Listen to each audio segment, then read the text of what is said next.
Le Niger, pays aux potentialités immenses, a longtemps attiré des hommes et des femmes d'horizons divers auxquels il offre les conditions de leur épanouissement.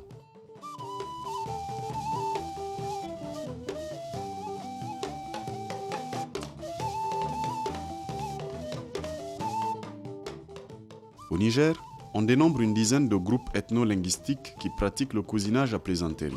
Ce sont des communautés de races parlant la même langue.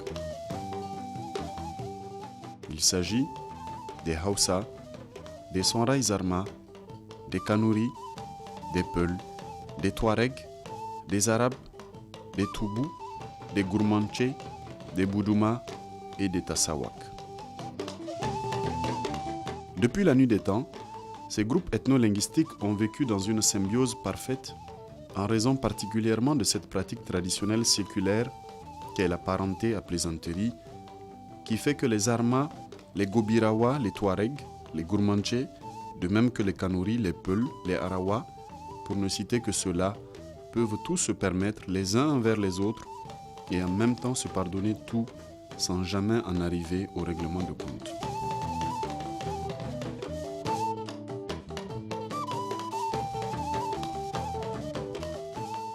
Chez nous, par exemple, les enfants de deux frères, ils ne sont pas cousins, ils sont frères. Et bon, les enfants d'un frère et d'une sœur sont cousins. Alors, parce que l'un est fils d'homme et l'autre fils de femme.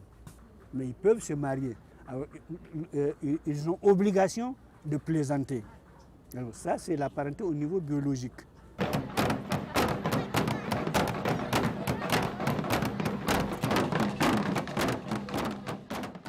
Nous, Germains, on est effectivement issus d'un enfant mâle de Zabarkan.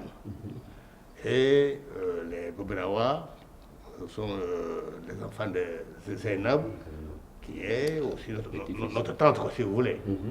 Donc la plaisanterie entre les Gobirawa et les Germains viennent de cela et cette pratique se perpétue jusqu'à ce jour. Au Niger, la chefferie traditionnelle a retrouvé la plénitude de son rôle traditionnel qui est de veiller au bien-être de l'épanouissement de ses administrés. L'autorité des sultans, chefs de province, chefs de canton, chefs de groupement, chefs de village ou de tribu, chefs de quartier, s'étend sur l'ensemble du corps social à la manière d'une toile d'araignée. Le secret de la communication par le biais du cousinage à plaisanterie en direction de la masse rurale qui constitue la majorité de la population.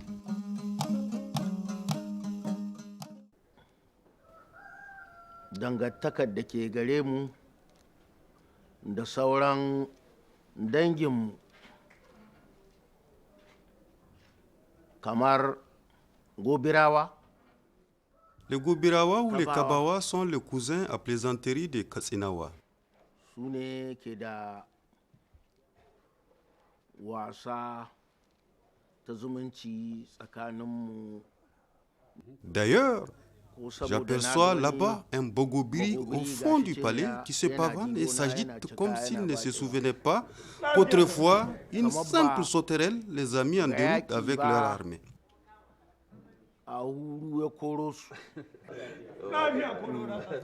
La chance du Niger, de l'actuel Niger, c'est de regrouper différentes parties qui ont été parties intégrantes à des époques différentes d'ensemble très vastes.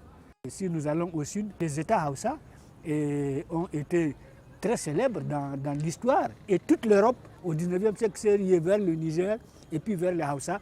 Parce que d'abord, on voulait savoir si le fleuve Niger arrivait à l'Atlantique. Et puis surtout, on voulait savoir ce qu'était cette région qui était fabuleusement riche, enfin qui était censée contenir des tas de richesses.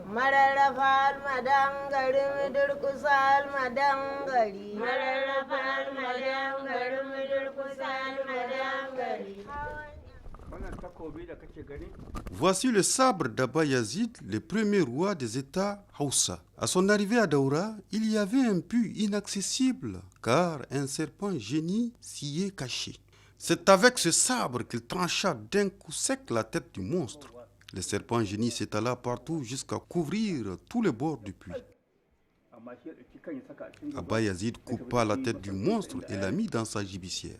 Le matin, alors que toute la population était meurtrie de peur en découvrant le monstre tassé au bord du puits, la reine Daurama demanda à l'auteur de cet exploit de lui apporter la preuve de son acte. Comme récompense, elle épousa Abba Yazid et le nomma roi du Daura. Quant à ce sabre, il n'y a que deux uniques au monde, celui de Bagdad et celui du Daura. Jusqu'à présent, aucun savant n'a pu déchiffrer cette écriture.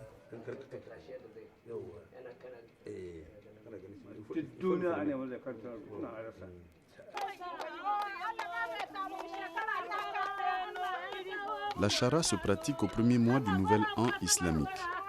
Elle consiste à offrir un cadeau symbolique, généralement un poulet, à son parent en plaisanterie.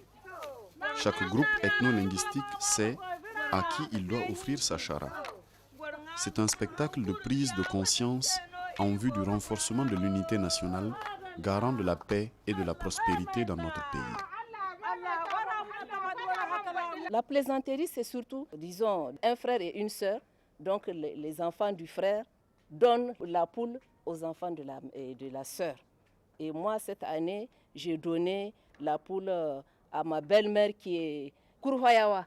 Mais moi, de l'autre côté, c'est les Daurawa qui parlent de nous avoir esclavagisés, colonisés, etc. Avec la colonisation, on dit « Ah, on vous a colonisés ».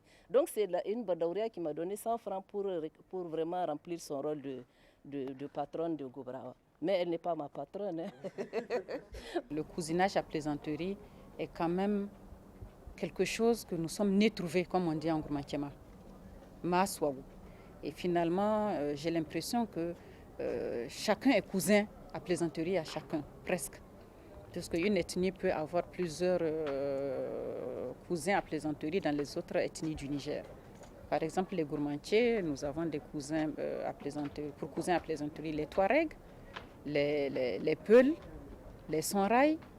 J'ai appris que même avec les Maoris et les Germains, donc je trouve que c'est une richesse pour notre pays. Les rapports de plaisanterie permettent de gérer les contradictions et vraiment de vivre ensemble. Vous ne pouvez rien refuser à votre parent à plaisanterie et vous ne pouvez absolument pas lui faire du mal sous peine de sanctions divines ou en tous les cas psychologiques.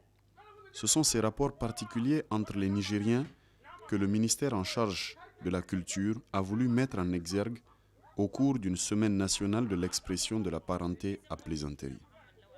Cette relation suppose que le cousin à plaisanterie puisse blaguer à souhait avec son vis-à-vis et le provoquer sur tous les tons sans que celui-ci ne prenne ombrage des agissements de l'autre. Cela contribue à raffermir les liens privilégiés établis et entretenus à travers les âges par les différents groupes ethno-linguistiques de notre pays.